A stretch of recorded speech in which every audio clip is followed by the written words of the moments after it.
Bhagavad Gita is a book of mankind's collected experience of and answers to life's most basic questions. Who I am, from where do I come, what is my purpose and destiny, and most practically, how do I find happiness?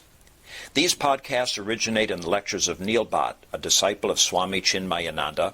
They are presented here in 20 to 30-minute segments, each covering 3 of the Gita's 701 verses. Welcome to Gita Wisdom for Daily Living. We had been discussing chapter 6, Dhyana Yoga, Yoga of contemplation and meditation. So far, we have been seeing in the first segment of Bhagavad Gita, which consists of chapter 1 through 6, instruction about who we are as individual egos and how we should act in this world. We have seen in chapter 3 to 5 that we are active beings and we need to understand the anatomy of action and then act efficiently in this world. We admire people who are proficient and efficient in this world. Bhagavan said that yoga karmasu kaushalam. Dexterity in action is yoga. And that is achieved by samatvam yoga uchyate. By balancing your mind, you achieve that dexterity, that proficiency. You get the maximum out of your ability in your actions. And for that, the method which was devised, we called it Karma Yoga. And the foundation of Karma Yoga is to work in this world without expectations and attachment. So we have seen that the method is to act consistently with balancing your mind without expectations of the fruits. When I'm acting in this world, only right I have is to act, but never for the fruits. Therefore, I shouldn't be worried about those fruits. I should not have any particular expectations from my actions. And if I can work in this world without any attachment to my actions or the objects which I'm trying to achieve or have achieved in this world, then I have learned to practice Karma Yoga. That we have understood from chapter 3 to 5. And Bhagavan has also talked about sannyasa, renouncing this sense of ego. Naiva kinchit karomi iti. I'm not doing anything. Anything that I'm doing is done by my body, my mind, my intellect. But I, the self, I, the consciousness, which is empowering this body, mind and intellect, is not active. Is not participating in any action, and that's how we become a sannyasi, a renunciate. In the beginning of this chapter, you'll learn Bhagavan has defined who is yogi and who is sannyasi. But before that, in the chapter 5, Bhagavan has defined the goal of performing yoga or becoming renunciate. He said, Yah antaha sukhaha, antaha ramaha, tatha antaha jyotihi eva yaha, Sahayogi Brahma Nirvanam Brahma Bhut Adhigachate. A yogi who has achieved the state where his sukha is within himself, reveling in his own self and illuminated. Such a person becomes ultimate liberation, the complete freedom, and he becomes Brahma Bhutaha, he becomes one with the Brahman. The goal is to achieve that ultimate liberation. We are all trying to achieve freedom, but freedom from external bondages is not the goal. The goal is from the internal bondage, which is binding me to the limitations of my body, mind and intellect. And then I consider myself limited. Now I'm in competition with the rest of the world. But to achieve that goal, once you established yourself in Karma Yoga, then there are other steps to be taken. So in the beginning, Bhagavan said, Anasritaha karma phalam karyam karma karoti yaha saha sannyasi cha yogi cha na niragnihi na cha akriyaha. So he defined who is a yogi. Yogi is consistently and constantly working in this world without expectations for the fruits of actions. You see, he is also sannyasi because you cannot perform any of this without becoming unattached. So, the definition of a yogi is one who is performing actions without any expectations of the fruits, and his goal is to become Brahma Nirvanam, completely free of all limitations. And for that, there are further steps one has to take. So we have seen in last verse we have discussed, verse 10, where one said, Yogi yunjita satatam atmanam rahasisthitaha ekaki yata chittatma nirasihi aparigraha. Here is the advice. What a yogi should do. The verses before them had described a yogi who is balanced in his mind in any situation, in a physical condition which are hot or cold, or sukha or dukkha, loss or profit. All those things are at the physical, mental, intellectual level. He has practiced this karma yoga to achieve the state of balance.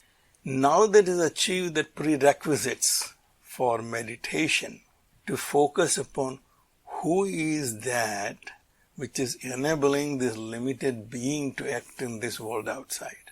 That's the question. And that's the exercise which we are now looking at. So the first thing he said, Yogi yunjita satatam. The yogi should satatam, constantly, rahasi atmanam sthitaha, live in solitude, ekaki, alone, yata chitta atma, with the control over his mind on himself, nirasihi, there is no thought of achieving anything. He is living in present. If I live in a moment, there is a complete cessation of thoughts. But I live in movement, there is a past and then there is future. So past and future are the movement of my mind. When my mind retracts back, it becomes past. When my mind fast forward into what can happen in future, it becomes my future. So this past and future should be avoided. Asa is not a hope in this case, but it's a thought of acquiring something which is hope. Aparigraha, having no possession. I think this body is mine. This mind is mine. This intellect is mine. My possessions. So even if I give up all other possessions outside of my body, my intellect, I still have these three basic possessions which I consider them to be mine. And Bhagavan is saying, even that you don't consider to be yours. That's an instrument you have borrowed from this Prakriti to transact with the rest of the Prakriti. Using the elements of the Prakriti, you are working with the Prakriti. That level of understanding, Bhagavan said, a yogi should achieve before he starts his meditation. And then Bhagavan gives the instruction. In the next 4 verses, he completely describes the art of meditation. People do ask me once in a while, Neil, do you know any good book for meditation? Because you teach Bhagavad Gita. And I said, I know a good book, Bhagavad Gita. There is no better book to learn meditation than Bhagavad Gita. Because Bhagavan has described the prerequisites, the preparation in first 5 chapters. How to prepare yourself for meditation. Then he also gives you the entire chapter on Dhyana Yoga. Here is what meditation is. So in the next 4 verses, the actual physical technique of meditation is described. But to achieve that, you obviously have to have all the prerequisites. Getting up one morning early and saying, I'm going to start meditation is not really meditation. It does help you. That's not to discourage people to meditate, but that's not the meditation which Bhagavad Gita and Upanishads talk about. Shuchau dese pratisthapya sthiram asanam atmanaha. Establish a seat in a clean place. That's simple. All it said is, find a clean place and establish a firm seat for yourself. And then it says, na ati uchritam, not very high. Na ati nicham, not too low. You have to decide what is too high for you and what is too low for you. Something which you feel very comfortable, that you will not be aware of your seat. If a seat is too high, you are very aware of your seat, and then you will be afraid that if I lose my balance, I'll fall down. Or if it is too low, you may not be comfortable. So, establish a seat which is firm, not wobbly, and not too high, not too low. Chaila jina kushaha uttaram. in sequence, you put this cloth, skin, and grass, that kusha grass. So basically put kusha grass first, then a skin on it, and then on top of it, the cloth. Now, I'm sure there are scientific reasons and logical explanations why in those days when Bhagavad Gita was written, that this seat was described. The two basic fundamental forces which are fighting in this world, or the two great forces that science describes out of the four, the gravity and electromagnetism. These are two counter forces. Gravity pulls you down, electromagnetism keeps you above the earth. So, to resist gravity, obviously you have a firm seat. Gravity is constantly working on you when you are trying to steady your body. So, Bhagavan has basically given us how to be comfortable. Your goal is not to be identified with your body. So, you have to make your body so comfortable that you're not thinking about it. You are fighting this force of gravity. So, the way you have to fight your gravity is to have a proper seat. The skin and grass may have a quality of less thermal conductivity, less electric conductivity. Your body is creating electrical force when you are doing anything, and to conserve and to preserve, maybe the certain materials are described. Now there is always the question, why skin? So is there a deer skin or tiger skin? What I have learned from Swami is that you cannot use any animal skin for an asana which has a hole in it. If there is a hole in it, that animal had died of unnatural causes. By a hunter had killed that animal through arrow or bullet. That is not acceptable. In other words, you don't go out and kill animals to create seats for you. But in nature's recycling, if the animal had died, it's like an organ donation for other uses. So now the organ donation we human beings also can perform by donating our organs. So this skin is basically from an animal which has died in natural causes, so there is no violence involved in it. So make a seat from this available material. And we can make our seat from available material we have. And then what to do? After you establish a seat and sit down on it, tatra ekagram manah krutva yata chitta indriya akriya upa vishya asane yunjat yogam atma visuddhaye. So the goal of meditation is clarified in this verse.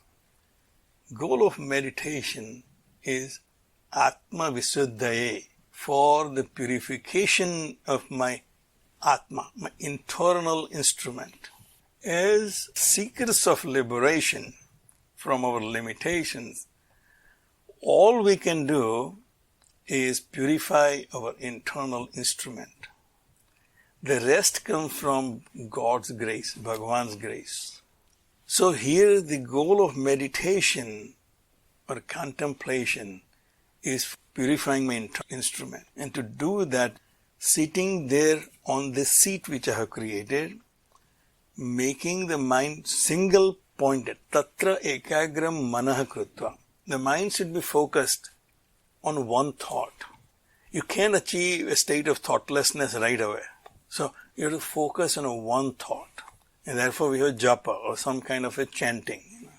Om Namo Narayanaya Vasudevaya Nama Om Namah Shivaya. Take a mantra and focus on it. Make the mind single pointed. Restraining the thinking faculty and the senses. Yata chitta, chintan kartru chittam, that which is thinking is chitta, that should be restrained. We obviously know what it means. When we try to concentrate on one thing, the mind runs into other thing and creates a chain of thoughts. I'm chanting Rama, Rama, and Rama, we think about Ramdas, and the story goes on. But once it's restrained that activity, and should practice yoga for self-purification. So, the goal is described. I have to have a goal in mind. Anytime I do something, if I have a goal in mind, it becomes easier to focus. So the goal should be, I'm doing this to purify my mind and intellect. Therefore, he said, Tata ekagram chitta krutva, focusing your thinking entity or one thought controlling your sense organs. In other words, no other activity should take place at that time. And then Bhagavan says, Samam kaya shiragrivaha, a physical posture is described here. Samam kaya shiragrivaha, dharayan achalam sthiraha, making the body, head and neck erect. Sampraksya nasika agram, gazing at the tip of the nose. There should be eva in it. As if your eyes are closed, so you're not really looking at your nose. But your gaze should be such as if you're focusing at a one point. So focus on that point which is in the center of your gaze without looking around. You are not really looking around, but your mind also should not be looking around for other images in your gaze. That should be focused at one point, on a one thought, and that thought may start with a japa. We also talked about the asana, that you have to sit down with the folded legs. The Padmasana gives you the largest base, and largest base makes you most comfortable, is the most steady posture. Therefore Padmasana. But most of us cannot perform Padmasana. People like me now with my leg surgery, I can't even sit on the floor anymore. Does that mean I'm disqualified to do this meditation? And Bhagavan said, no, all I told you is to create an asana which is steady and comfortable. Whatever asana is comfortable for you, but the goal is to fight gravity, so you need a largest base. And also we know, because I'm an architect and I have to deal with structural engineers, and they tell us that the column which is completely straight is the most efficient column. If column is at an angle, it requires more steel and more material to resist that bending, which is what wants to fall down. So we know that when we are slouching, it actually requires more energy for the body to fight gravity. But if my spinal column is straight, it requires the least amount of energy, and it is the most comfortable posture. When you have the biggest base and an erect spinal cord, because the spinal cord is really holding the most weight, your head, that big mountain which is at the top of that spinal cord requires a very steady column. And as I said, the structural engineers had told us that straight column is the most efficient column and it can take the most amount of load on it. An angular column can only take a limited amount of load, or less than a straight column can take. So to balance this head on your spinal column, it should be erect. Therefore this body, the neck and head should be in one single line. It will fight the gravity most efficiently. So the asana is described, the posture is described. And then it says, prasantatma vigatibihi brahmachari vrate sthitaha manah samyamya matchittaha yukta asita matpara. And the activity, serene and fearless, firm in the vow of brahmacharya. These are the prerequisites. Once I came to this level, then I'm ready for meditation. Once I have the prasanta atma, a serene mind, and brahmachari vrate sthitaha, the life of moderation, that I have practiced. Now, manah samyamya, by controlling my mind, mat chittaha, controlling the mind into that focus of me, the self. Now your thoughts should be nothing but who am I? What is my real self? What is the nature of myself which is different from this body mind? That thought, Bhagavan said, a yogi should be engaged in. We'll stop right here. If you find this podcast helpful, please support it by donating any amount by going to the episode's website at neilbhatt.podbean.com or at chinmayarichmond.org. Thank you. Om Sarve Bhavantu Sukhina Sarve Santu Niramayaha Sarve Bhadrani Pashyantu Ma kaschid dukkha bhag bhavet. Om Shanti Shanti Shanti. Hari Om. Shri Gurubhyo Namaha. Hari Om.